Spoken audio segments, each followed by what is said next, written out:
BARUCH, Chapter 1. These are the words of the book which BARUCH the son of Nerias, the son of Masias, the son of Sedekias, the son of Asaidias, the son of Helkias, wrote in Babylon. In the 5th year and in the 7th day of the month, what time as the Chaldeans took Jerusalem and burned it with fire.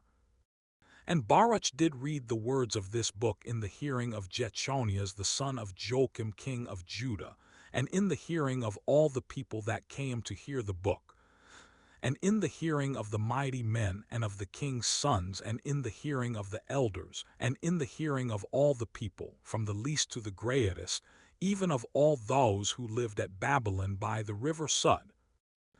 And they wept and fasted and prayed before the Lord. They made also a collection of money according to every man's power.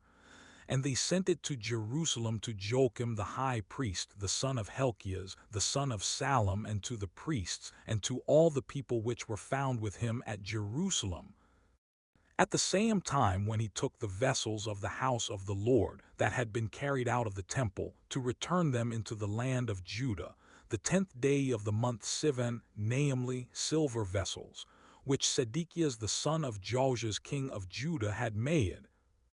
After Nebuchadnezzar king of Babylon had carried away Jechonias, and the princes, and the captives, and the mighty men, and the people of the land from Jerusalem, and brought them to Babylon. And they said, Behold, we have sent you money. Buy you therefore with the money burnt offerings, and sin offerings, and incense, and prepare an oblation, and offer upon the altar of the Lord our God. And pray for the life of Nebuchadnezzar king of Babylon, and for the life of Baltasar his son, that their days may be as the days of heaven above the earth. And the Lord will give us strength and lighten our eyes, and we shall live under the shadow of Nebuchadnezzar king of Babylon, and under the shadow of Baltasar his son, and we shall serve them many days and find favor in their sight. Pray for us also to the Lord our God, for we have sinned against the Lord our God, and to this day the wrath of the Lord and his indignation is not turned from us. And you degrees shall read this book which we have sent to you, to make confession in the house of the Lord, upon the day of the feast and on the days of the solemn assembly. And you degrees shall say, To the Lord our God belongs righteousness, but to us confusion of face, as at this day, to the men of Judah, and to the inhabitants of Jerusalem, and to our kings, and to our princes, and to our priests, and to our prophets, and to our fathers, for that we have sinned before the Lord, and disobeyed him, and have not listened to the voice of the Lord our God, to walk in the commandments of the Lord that he has set before us. Since the day that the Lord brought our fathers out of the land of Egypt to this present day, we have been disobedient to the Lord our God, and we have dealt unadvisedly in not listening to his voice. Wherefore the plagues clave to us, and the curse which the Lord commanded Moses his servant to pronounce in the day that he brought our fathers out of the land of Egypt, to give us a land that flows with milk and honey, as at this day. Nevertheless we didn't listen to the voice of the Lord our God, according to all the words of the prophets whom he sent to us. But we walked every man in the imagination of his own wicked heart, to serve strange gods, and to do that which is evil in the sight of the Lord our God. Chapter 2. Therefore the Lord has made good his word which he pronounced against us, and against our judges that judged Israel, and against our kings, and against our princes, and against the men of Israel and Judah, to bring upon us great plagues such as never happened under the whole heaven, as it came to pass in Jerusalem, according to the things that are written in the law of Moses, that we should eat every man the flesh of his own son, and every man the flesh of his own daughter. Moreover, he has given them to be in subjection to all the kingdoms that are round about us, to be a reproach and a desolation among all the people round about, where the Lord has scattered them. Thus were they cast down and not exalted, because we sinned against the Lord our God in not listening to his voice. To the Lord our God belongs righteousness, but to us and to our fathers confusion of face, as at this day. For all these plagues are come upon us, which the Lord has pronounced against us. Yet have we not entreated the favor of the Lord, in turning every one from the thoughts of his wicked heart. Therefore has the Lord kept watch over the plagues, and the Lord has brought them upon us. For the Lord is righteous in all his works which he has commanded us. Yet we have not listened to his voice, to walk in the commandments of the Lord that he has set before us. And now, O Lord, you God of Israel, that have brought your people out of the land of Egypt with a mighty hand, and with signs, and with wonders, and with great power, and with a high arm, and have gotten yourself a name, as at this day.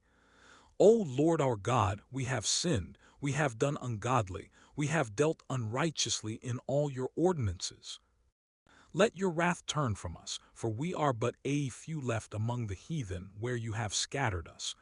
Hear our prayer, O Lord, and our petition, and deliver us for your own sake, and give us favor in the sight of them which have led us away captive, that all the earth may know that you are the Lord our God, because Israel and his posterity is called by your name.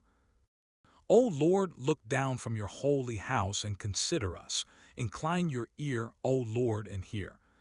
Open your eyes and behold, for the dead that are in the grave, whose breath is taken from their bodies, will give to the Lord neither glory nor righteousness. But the soul that is greatly vexed, which goes stooping and feeble, and the eyes that fail, and the hungry soul, will give you glory and righteousness, O Lord. For we do not present our supplication before you, O Lord our God, for the righteousness of our fathers and of our kings.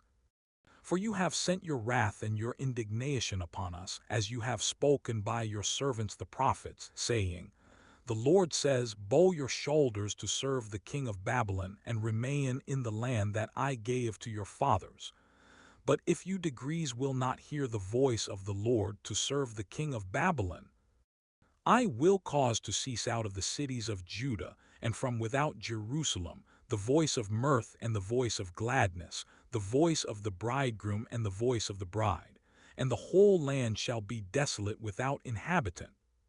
But we would not listen to your voice to serve the king of Babylon. Therefore have you made good your words that you spoke by your servants the prophets, namely, that the bones of our kings and the bones of our fathers should be taken out of their places. And behold, they are cast out to the heat by day, and to the frost by night, and they died in great miseries by famine, by sword, and by pestilence. And the house which is called by your name have you laid waste, as at this day, for the wickedness of the house of Israel and the house of Judah.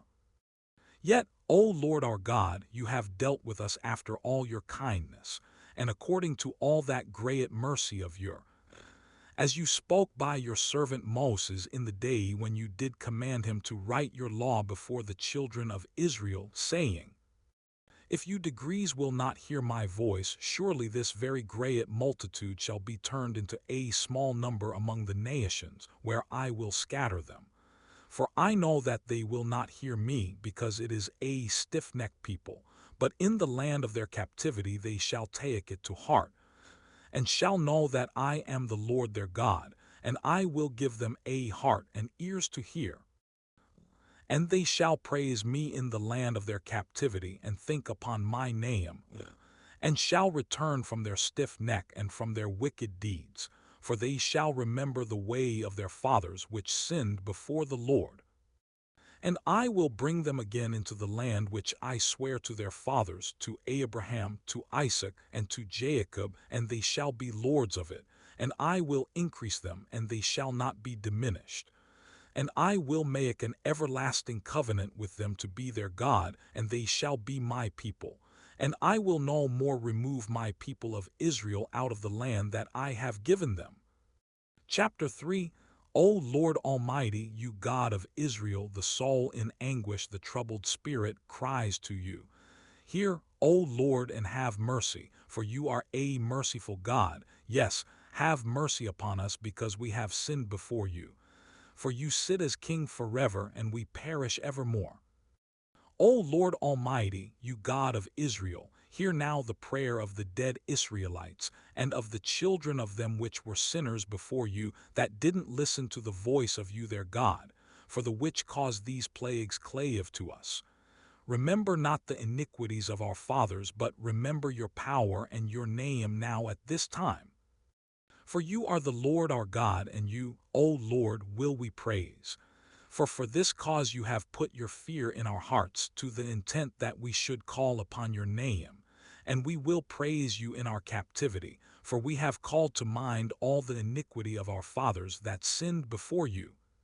Behold, we are yet this day in our captivity, where you have scattered us for a reproach and a curse, and to be subject to penalty, according to all the iniquities of our fathers which departed from the Lord our God.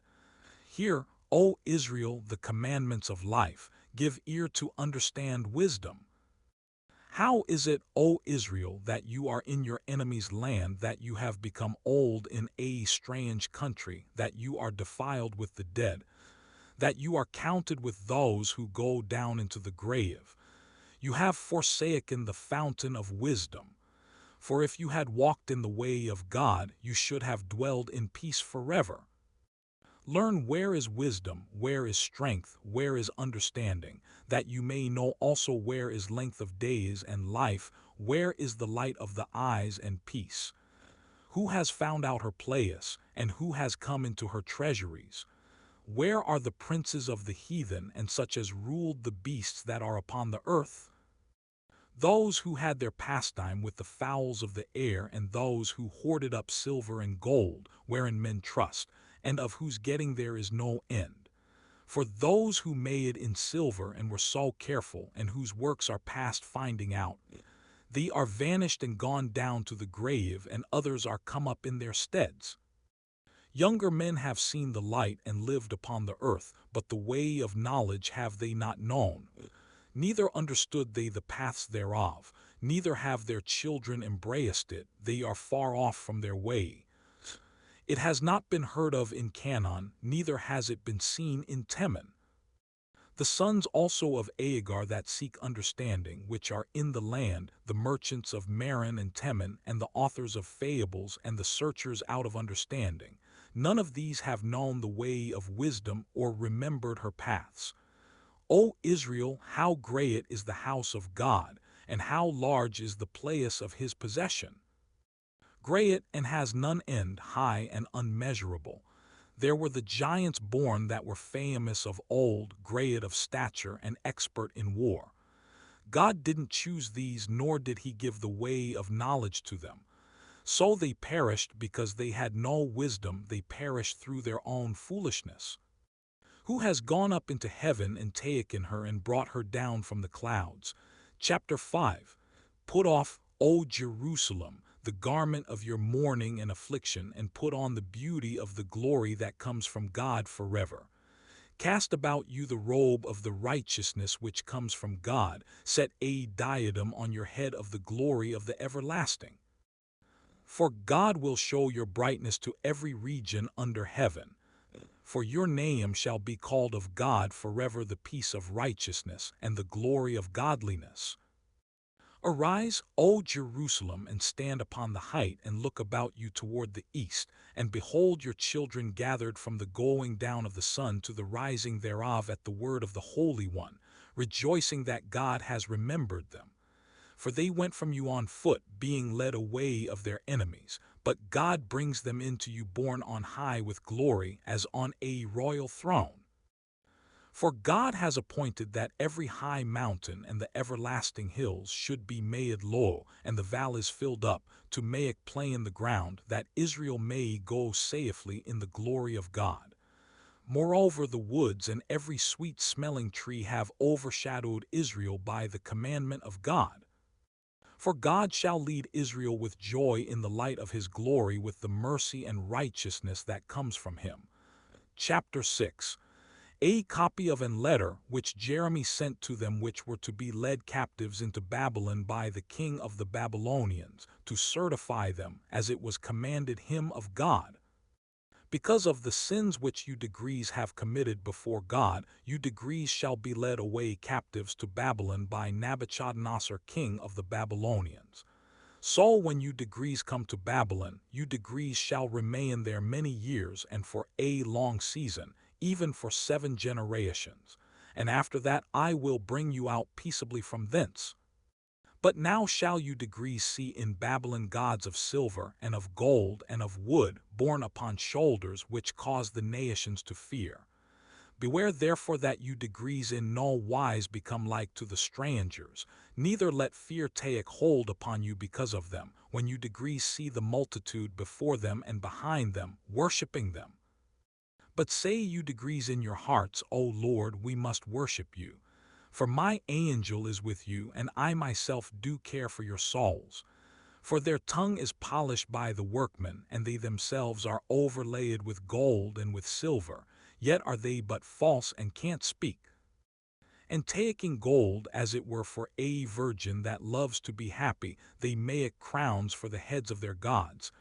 And sometimes also the priests convey from their gods gold and silver and bestow it upon themselves, and will even give thereof to the common prostitutes, and they deck them as men with garments, even the gods of silver and gods of gold and of wood. Yet can't these gods save themselves from rust and moths, though they be covered with purple raiment? They wipe their faces because of the dust of the temple which is thick upon them. And he that can't put to death one that offends against him holds a scepter, as though he were judge of a country. He has also a dagger in his right hand and an axe, but can't deliver himself from war and robbers, whereby they are known not to be gods, therefore fear them not. For like as a vessel that a man uses is nothing worth when it is broken, even so it is with their gods. When they be set up in the temples, their eyes be full of dust through the feet of those who come in. And as the courts are made sure on every side upon him that offends the king, as being committed to suffer death, even so the priests make fast their temples with doors, with locks and bars, lest they be carried off by robbers. They light them candles, yes, more than for themselves, whereof they can't see one. They are as one of the beams of the temple, and men say their hearts are eaten out, when things creeping out of the earth devour both them and their raiment. They feel it not, when their faces are blackened through the smoke that comes out of the temple. Bats, swallows, and birds land on their bodies and heads, and in like manner the cats also. Whereby you degrees may know that they are no gods, therefore fear them not. Notwithstanding the gold wherewith they are beset to make them beautiful, except one wipe off the rust, they will not shine, for not even when they were molten did they feel it. Things wherein there is no breath are bought at any cost. Having no feet, they are borne upon shoulders, whereby they declare to men that they be nothing worth. They also that serve them are ashamed, for if they fall to the ground at any time, they can't rise up again of themselves. Neither, if they are bowed down, can they make themselves straight, but the offerings are set before them as if they were dead men. And the things that are sacrificed to them their priests sell and spend, and in like manner their wives also lay up part thereof in salt, but to the poor and to the impotent they will give nothing thereof. The menstruous woman and the woman in childbed touch their sacrifices. Knowing therefore by these things that they are no gods, fear them not. For how can they be called gods? Because women set meat before the gods of silver, gold, and wood. And in their temples the priests sit on seats, having their clothes tore and their heads and beards shaven, and nothing upon their heads. They roar and cry before their gods as men do at the feast when one is dead. The priests also take off garments from them and clothe their wives and children withal. Whether it be evil that one does to them or good, they are not able to recompense it. They can neither set up a king nor put him down. In like manner they can neither give riches nor money. Though a man make a vow to them and keep it not, they will never exact it. They can save no man from death, neither deliver the weak from the mighty. They can't restore a blind man to his sight, nor deliver any that is in distress. They can show no mercy to the widow, nor do good to the fatherless. They are like the stones that be hewn out of the mountain, these gods of wood, and that are overlaid with gold and with silver. Those who minister to them shall be confounded. How should a man then think or say that they are gods, when even the Chaldeans themselves dishonor them? Who, if they shall see one mute that can't speak, they bring him and entreat him to call upon Bel as though he were able to understand. Yet they can't perceive this themselves, and forsake them, for they have no understanding. The women also with cords about them sit in the ways, burning brand for incense. But if any of them, drawn by some that passes by, lie with him, she reproaches her fellow that she was not thought as worthy as herself, nor her cord broken. Whatsoever is done among them is false. How should a man then think or say that they are gods? They are fashioned by carpenters and goldsmiths. They can be nothing else than the workmen will have them to be.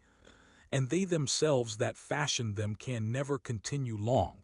How then should the things that are fashioned by them? For they have left lies and reproaches to those who come after. For when there comes any war or plague upon them, the priests consult with themselves, where they may be hidden with them. How then can't men understand that they be no gods, which can neither save themselves from war nor from plague? For seeing they be but of wood, and overlaid with gold and with silver, it shall be known hereafter that they are false. And it shall be manifest to all nations and kings that they are no gods but the works of men's hands, and that there is no work of God in them. Who then may not know that they are no gods? For neither can they set up a king in a land, nor give reign to men. Neither can they judge their own cause, nor redress a wrong, being unable. For they are as crows between heaven and earth. For even when fire falls upon the house of gods of wood, or overlaid with gold or with silver, their priests will flee away and escape, but they themselves shall be burned apart like beams. Moreover, they can't withstand any king or enemies. How should a man then allow or think that they be gods? Neither are those gods of wood and overlaid with silver or with gold, able to escape either from thieves or robbers, whose gold and silver and garments wherewith they are clothed, they that are strong will take from them and go away without, neither shall they be able to help themselves. Therefore it is better to be a king that shows his manhood, or else a vessel in a house profitable for that whereof the owner shall have need, than such false gods, or even a door in a house, to keep the things safe that be therein, than such false gods, or a pillar of wood in a palace, than such false gods. For sun and moon and stars, being bright and sent to do their offices, are obedient. Likewise also the lightning, when it glitters, is fair to see, and after the same manner the wind also blows in every country. And when God commands the clouds to go over the whole world, they do as they are told. And the fire sent from above to consume mountains and woods does as it is commanded, but these are to be likened to them neither in show nor power. Wherefore a man should neither think nor say that they are gods, seeing they are able neither to judge causes, nor to do good to men. Knowing therefore that they are no gods, fear them not. For they can neither curse nor bless kings, neither can they show signs in the heavens among the nations, nor shine as the sun, nor give light as the moon. The beasts are better than they, for they can get under a covert and help themselves. In no wise then is it manifest to us that they are gods, therefore fear them not. For as a scarecrow in a garden of cucumbers that keeps nothing, so are their gods of wood and overlaid with gold and with silver. Likewise also their gods of wood and overlaid with gold and with silver are like to a white thorn in an orchard that every bird sits upon, as also to a dead body that is cast forth into the dark. And you degrees shall know them to be no gods by the bright purple that rots upon them, and they themselves afterward shall be consumed, and shall be a reproach in the country. Better therefore is the just man that has none idols, for he shall be far from reproach.